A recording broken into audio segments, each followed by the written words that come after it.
concernant le groupe Corsair et ses activités, basé sur les documents que vous avez partagés. Le problème, une crise mondiale du plastique. L'article souligne que la quantité de déchets plastiques sur la planète pourrait doubler, voire tripler, dans les prochaines années.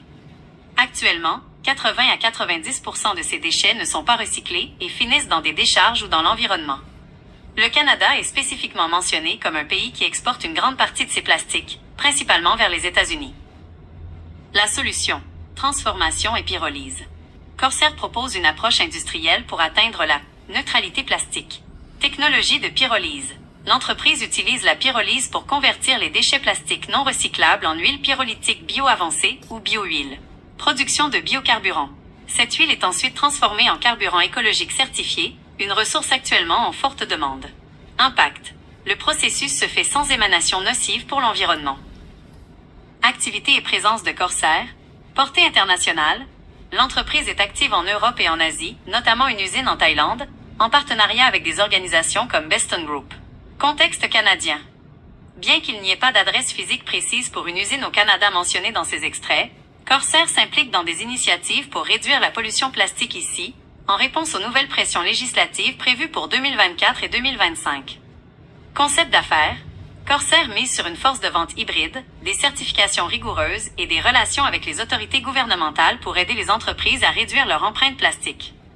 En résumé, le groupe Corsair se positionne comme un leader de la transition écologique en transformant un déchet problématique, le plastique, en une ressource énergétique de valeur, bio-huile, tout en offrant aux entreprises des solutions pour se conformer aux nouvelles lois environnementales à venir en Amérique du Nord.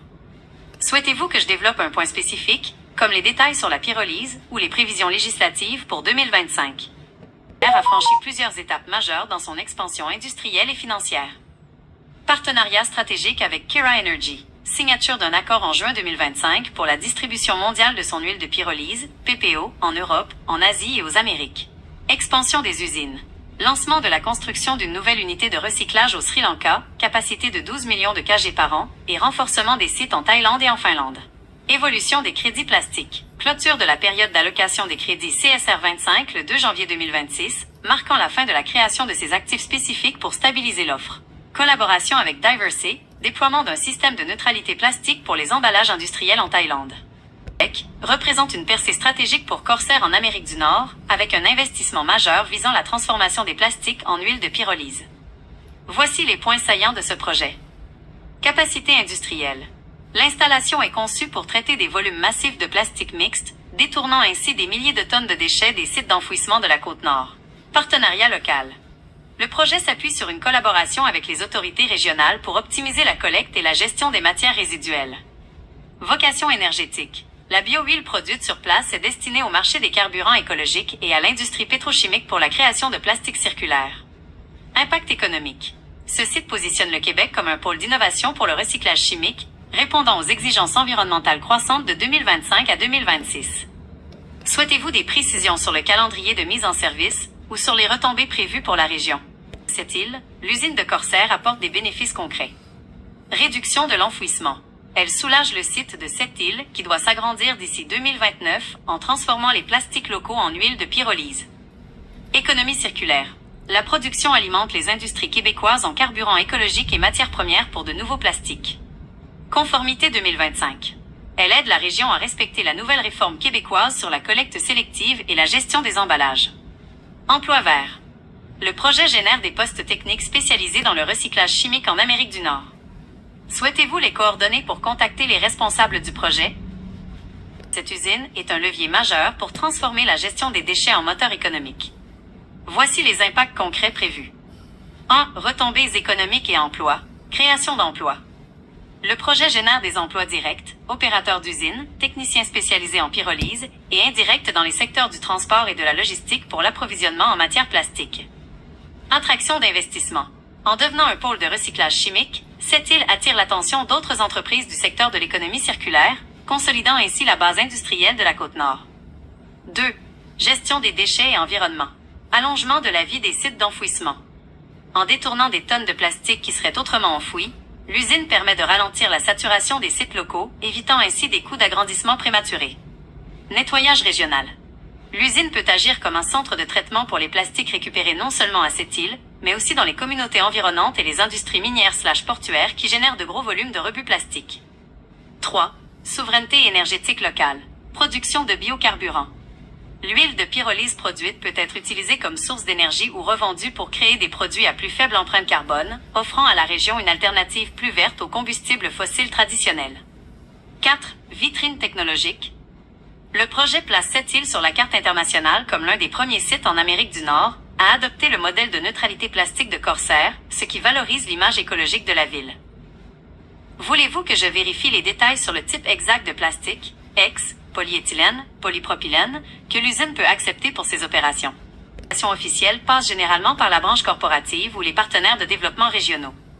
Voici comment vous pouvez obtenir plus d'informations ou entrer en contact avec les parties prenantes. 1. Siège social de Corsair Group, International. Pour les questions relatives aux investissements globaux ou à la technologie de pyrolyse, le point de contact principal est leur centre opérationnel en Thaïlande ou via leur site web officiel, lien vers corsairgroup.com. Ils centralisent les informations sur les nouvelles usines mondiales. 2. Partenaires techniques, Beston Group. Comme Corsair utilise souvent les systèmes de Beston pour leurs usines, ces derniers détiennent parfois les spécificités techniques du déploiement à cette île. 3. Autorité locale de cette île. Développement économique cette île. C'est l'organisme qui accompagne souvent l'implantation de nouvelles industries dans la région. Ils peuvent fournir l'état d'avancement du projet et les besoins en main-d'œuvre. MRC de Sept-Rivières. Responsables de la gestion des matières résiduelles, ils sont au cœur des discussions concernant l'approvisionnement en plastique pour l'usine. 4. Représentants locaux au Québec. Si vous avez reçu ces documents par l'intermédiaire d'un conseiller ou d'un agent de liaison local au Québec, cette personne reste votre meilleur point d'entrée pour des détails confidentiels sur les dates d'ouverture ou les opportunités d'affaires directes. Conseil. Si votre intention est de proposer des services techniques ou de discuter d'un partenariat, il est recommandé de préparer un dossier mentionnant votre expertise dans le secteur industriel québécois, car ces projets attirent beaucoup d'attention locale. Désirez-vous que je cherche si des offres d'emploi ou des avis publics ont déjà été publiés pour ce site spécifique? Le potentiel de croissance environnementale et les risques financiers liés au modèle de l'entreprise. Voici une analyse pour vous aider à évaluer la situation. 1. Le potentiel. Pourquoi cela pourrait être rentable? Pression législative, 2025 à 2026. De nouvelles réglementations en Amérique du Nord et en Europe obligent désormais les entreprises à compenser leur empreinte plastique. Cela crée une demande réelle pour des crédits vérifiés. Expansion industrielle. Contrairement à une simple crypto-monnaie, le CSR est adossé à des actifs tangibles, usines de pyrolyse comme celle de Bangkok, du Sri Lanka et le projet de cette île. Chaque kg de plastique réellement transformé en biohuile valide la valeur du crédit. Prix actuel bas. Avec un prix tournant autour de *** 0,0024 CA, ***, en baisse par rapport à son sommet historique de 0,10 CA, certains investisseurs y voient un point d'entrée spéculatif, pariant sur une remontée si Corsair réussit ses déploiements d'usines en 2026. 2. Les risques. Ce qu'il faut surveiller. Liquidité et volatilité. Le volume d'échanges sur les plateformes publiques reste très faible, quelques centaines de dollars par jour. Cela signifie qu'il peut être difficile de revendre une grosse quantité de crédit rapidement sans faire chuter le prix. Modèle d'affaires. MLM, Amplivo.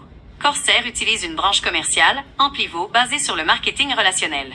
Ce modèle est souvent critiqué et peut être perçu comme instable par les investisseurs traditionnels. Transparence.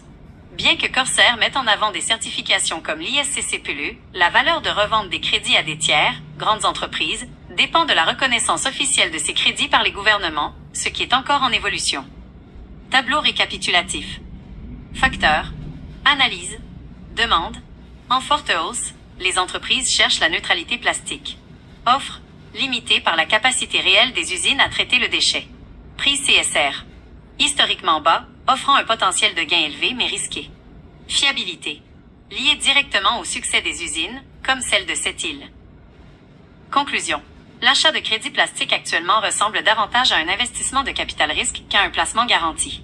C'est potentiellement rentable si vous croyez à la viabilité technologique de leurs usines de pyrolyse, mais il est conseillé de n'y consacrer qu'une portion de capital que vous pouvez vous permettre de perdre. Souhaitez-vous que je fasse une projection de la valeur de vos crédits si le prix revenait à son niveau de 2024? Pour les crédits CSR, Plastic Credit, en date de mars 2026, basé sur les données actuelles du marché et les projections industrielles de Corsair. 1. État actuel du marché, mars 2026. Le prix du crédit CSR sur les plateformes publiques est actuellement très bas par rapport à ses sommets historiques. Prix actuel, environ 0,0018 $, soit environ 0,0024 $. Sommet historique. Il a déjà atteint 0,10 $ en 2024. Volume d'échange. Très faible, quelques centaines de dollars par jour, ce qui signifie que le marché est peu liquide. 2. Scénario de rentabilité. Scénario A, le retour à la normale, potentiel élevé. Si Corsair réussit la mise en service de ses usines, notamment celles de Sept-Îles et du Sri Lanka, et que les entreprises commencent à acheter massivement ces crédits pour leur neutralité plastique d'ici fin 2026. Un retour à seulement 0,2 $, le 1/5 de son sommet, représenterait un gain de plus de 800%. À ce prix, un investissement de 1000 pourrait théoriquement valoir 8000. Scénario B, la croissance organique, prudent. Les analystes prévoient une croissance lente, mais constante, si la technologie de pyrolyse fait ses preuves. Projection 2027, environ 0,0023 $. Projection 2030, environ 0,0027 $. Dans ce cas, la rentabilité est faible, environ 10 à 15% sur quelques années, ce qui est moins performant que d'autres types de placements. 3. Facteur de risque versus opportunité. Opportunité, le pourquoi acheter. Risque, le pourquoi hésiter. Loi 2025 à 2026. Les nouvelles normes forcent les entreprises à compenser leur plastique. Liquidité. Il est facile d'acheter, mais peut être très difficile de revendre de grosses sommes rapidement. Actifs tangibles. Contrairement à d'autres cryptos, le CSR est lié à des kilos de plastique réellement recyclés. Dépendance industrielle. Si une usine comme Sept-Îles prend du retard, le prix stagnera.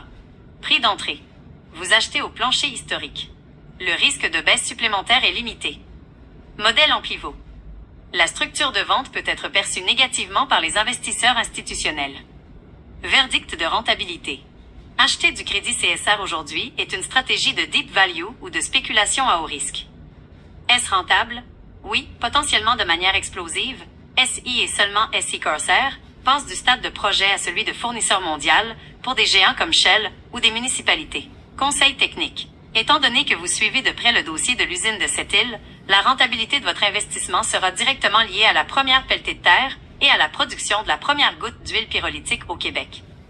Voulez-vous que je calcule le nombre de crédits que vous obtiendriez pour un montant spécifique, X 5000 $, au taux actuel?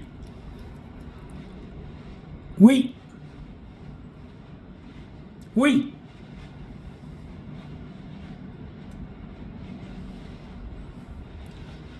Pour vous donner une idée concrète,